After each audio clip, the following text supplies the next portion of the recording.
What's up, guys? Welcome to Daily Dose of Reddit. This is your host, Zach, and today's subreddit is r/IDontWorkHereLady. Alright, this story's called 3 Stories for the Price of 1. None of my I Don't Work Here stories have satisfying endings or anything like that, so I figured I'd just bundle them into one post and hope it makes for an interesting read. Story 1. The first one happened when I was managing a little mom-and-pop hobby shop while I was in college. We were located in a shopping plaza between a paint store and a discount store. My store didn't have a uniform, and since I worked with lithium grease and dirty tires, I was also the RC tech, I just wore old t-shirts to work. The discount store's uniform was a red t-shirt with the store's name on it. On this particular day, I went shopping at the discount store for some new bedding after work. I was wearing a dirty blue t-shirt and jeans with my keys clipped to the belt loop, carrying my messenger bag for school, and had a hand basket hanging off my arm as I rifled through bedsheet sets. That's when I first encountered the clueless shopper coming around from the next aisle. Is this all you have? I'm not paying attention because why would I? Excuse me?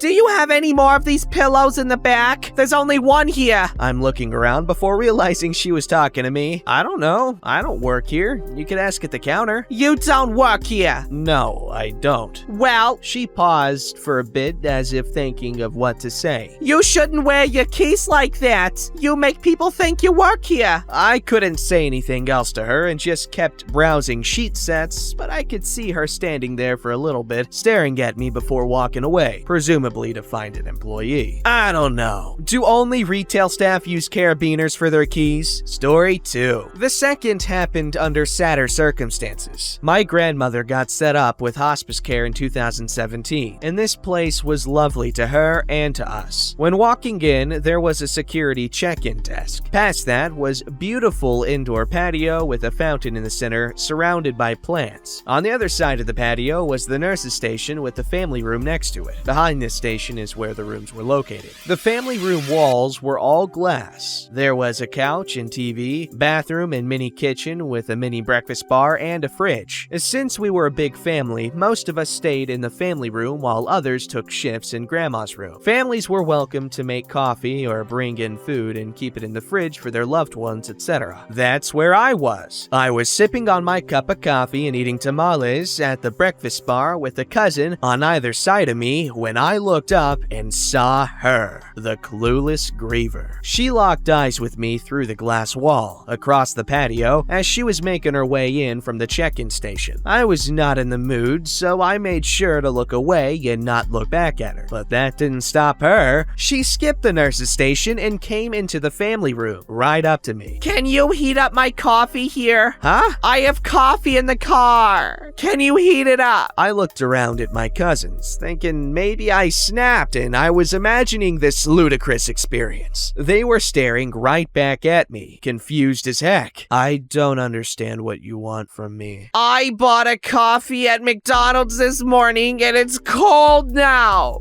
If I bring it, can you heat it up for me here? Realizing she thought I was a server or something, but how? Still grieving but not wanting to hurt her feelings in case she was grieving too, I said, yes, they have a microwave here, while pointing at it. You can use that to heat it up. I then walked away and sat on the couch next to my aunts, still sipping on my own coffee. I could see her staring at me out of the corner of my eye before she awkwardly made her way out of the building. She did come back in to reheat her coffee, and I was careful not to make eye contact again. I was in my pajamas for that one. Story 3. Last year, my boyfriend's truck was giving us a lot of trouble, so we found ourselves in an auto parts store one day. I had just gotten off work and was still in uniform. Red t-shirt, khaki pants, Disney smile. The uniform of this particular parts store, however, was black slacks and a gray polo shirt. Nothing even close to mine. My boyfriend had found what he was looking for, and we joined a line of about 8 people. This store is tiny, so it looks like a lot of people, and the person at the single open register is getting some detailed service. My boyfriend and I don't mind waiting, but we can tell some of the people ahead of us are getting impatient. We were at the back of the line, so I took the opportunity to get in some cuddle time and clung to his arm as we stood there, waiting. That's when he walked in. The clueless guy. The clueless guy walked in, grabbed something from one of the displays near the door, and looked over to the line. I made the mistake of making eye contact, but I should have been safe, right? A girl clinging to the arm of a guy at the back of the line wearing red and khaki should be safe from the cluelessness, right? Wrong. Clueless guy walked right on over to me. Can you open another register? What? The line is long. Can you open another register? I thought maybe he was asking if another register was open, and I was just misunderstanding him because, what the fuck? This line is for the only register open right now. They only have one open. You can't open another register? No, we don't work here. That was when he looked at my boyfriend, back to me, saw the arm clinging, passed his eyes over the line, said nothing, put whatever it was back on the display, and left. Sometimes I think there might be something wrong with me, but my boyfriend assures me there's something wrong with them. God, I hope he's right. Thank you for the cute little collection of stories. They definitely do fit here. You did not work here in any of the scenarios. So yeah, thank you.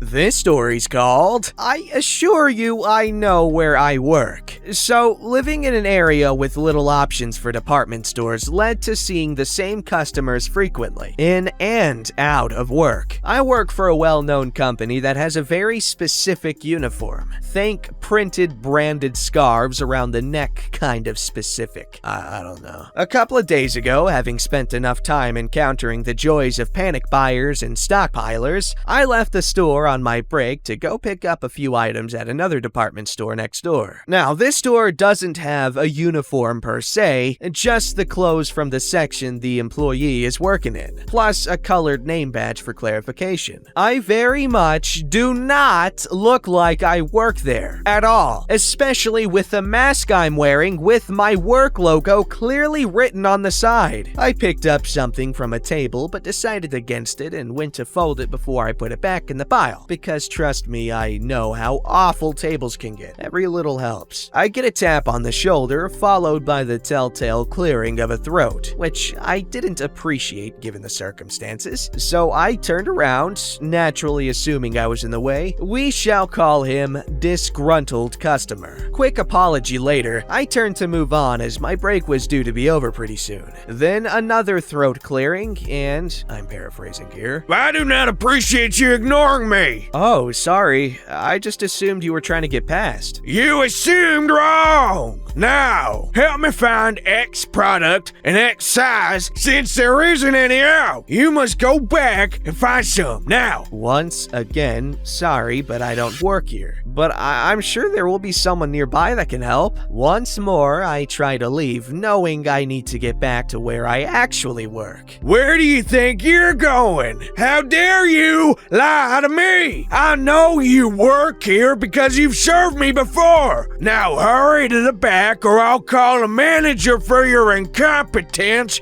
and rudeness. Really, I don't work here. Although I may have served you at my workplace, which, to reiterate, isn't here, I really can't help you. You work here. Stop lying to me and do your job. You young people these days don't understand customer service. I demand you help me this instant. At this point, I really had to leave, so I quickly waved an employee that actually worked there over to deal with disgruntled customers as I legged it back to work to make sure I was back in time for my break. Didn't get a chance to buy anything I was planning on buying, but I did leave disgruntled customer spluttering in rage and a pretty notable shade of red. Little wins, I suppose. Wait, who's calling who incompetent? Frickin' doorknob.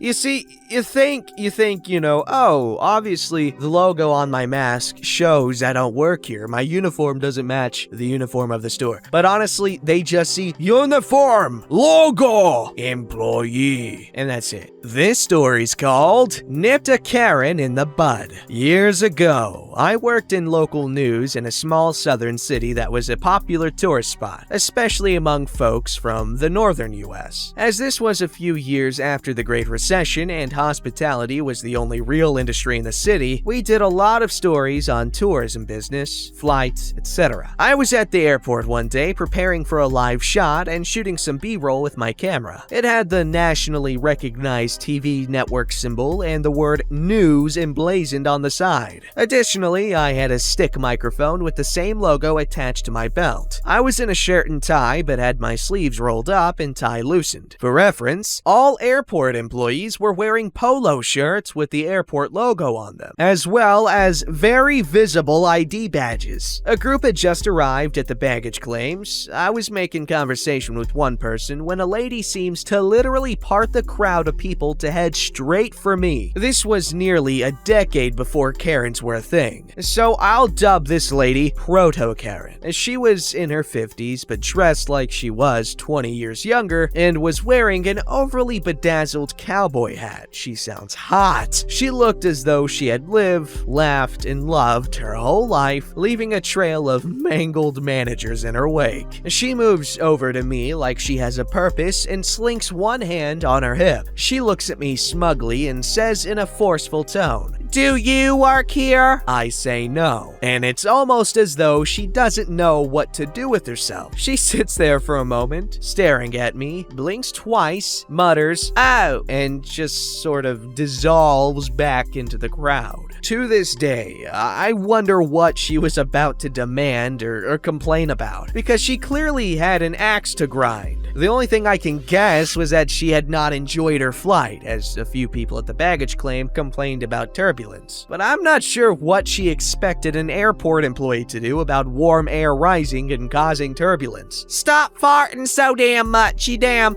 farters." What? This story's called Miss Brown. This is a slightly different one. Many moons ago, I went to a private school in the UK with an academic scholarship. The scholarship is not important in itself for this tale, but it was expected that kids who earned them were to maintain top grades and represent the school in a well-rounded, exemplary manner. Among other things, I was the stage manager for the school productions and a prefect. For those of you not in the UK, a prefect is one of the older students, 6 formers at my school, that has duties such as managing the lunch queue and supervising the library. As 6th formers, ages 16 to 18, wore suits rather than the school uniform. For girls, for that is what I am, this meant a fitted blazer, blouse, trousers, or skirts, preferably a pencil skirt, and leather shoes. Female students were also encouraged to wear a bit of makeup and heels, but this was in no way a mandate. On top of this, prefects and teachers wore gowns when going about their duty. That was one of the reasons locals to the area called the place Hogwarts. Onwards, I loved 6th form. I did subjects I actually cared about and was a senior member of an awful lot of societies, and I really liked wearing a suit. I will admit, I spent a lot of money on those clothes, and I looked good in them. I'm not especially pretty, but suits gave me an androgynous flair, and I was finally allowed to wear heeled lace-up boots. Another thing about me is I have a very loud and quick walk. The clipped beat that is generally used to signify a scary female teacher is bearing down on the heroes of teenage movies is exactly what I sounded like. On the one hand, it was embarrassing. On the other, I did have the power to silence the head of mathematics just by walking up the stairs. 2 final points. I was the head of debating and therefore spoke with an accent that had been trained to sound like it should not be challenged, i.e. posh and confident. And due to the quirks of the UK private school life, I was addressed by my last name. Here I shall call myself Miss Brown. I had a teacher named Miss Brown. She was cool. She let me play Happy Wheels in class, and I was like, there's a lot of blood, so like, I don't want to get in trouble, so like, I'm gonna show you, see if you're cool with it. She's like, oh, there's no blood in there. It was like just a bunch of particles that were supposed to represent blood, but like, it was pretty cool of her. Anyway, that's irrelevant. All told, people thought I was a teacher, just with a really young face. What a badass. Prospective parents, teachers applying for jobs, new students. As a prefect, it was part of my duty to lead them around the school, showing them a selection of classes and extracurricular activities. Conversations often went as such. "And what do you teach?" I don't. I'm I'm a student. Oh, right. Leading to an awkward silence as long as the English corridor. Somehow I feel that I was a disappointing tour guide. I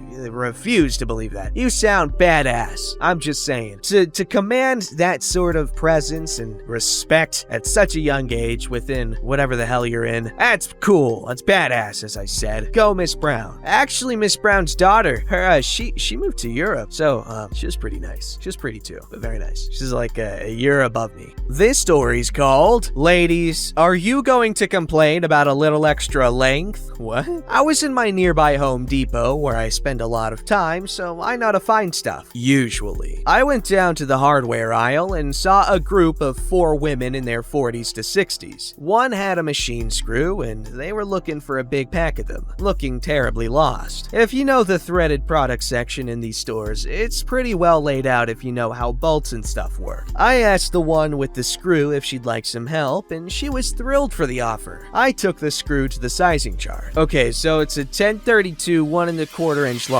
I pulled the baggie with 6 screws in it off the wall, and she asked if they had big packs. I don't that length. I don't know what they're trying to say there, but they had the big pack of 1½ inch screws. I asked the group if that would be alright, and one of them said it would stick through the back. I looked back in stuff a little, finding the proper size. I handed the screws to them and jokingly said, "That's the first time I've heard women complain about a little extra length." They laughed and thanked me before I gave them my parting words. "I can't get fired for that statement because I don't work here." And it follows. Thank you, strangers, for the awards. Oh god. No one present was harmed or offended in the story. How do I know? 1. I was there and you weren't. 2. These were Mexican women, and they tend to have a raunchier sense of humor. 3. They asked where I was going next in case they needed more help. Guys, I appreciate the sentiment of getting offended on other people's behalf. Like, I really do. But like, with big stuff, maybe. I mean, I'm gonna be honest, when I read that, I was like, whoa, iffy. But honestly, you can get away with saying a lot of stuff if you say it the right way and to the right people. Like, for instance, if I'm talking to a girl or something, like, I could say some weirdly just absurd things, but I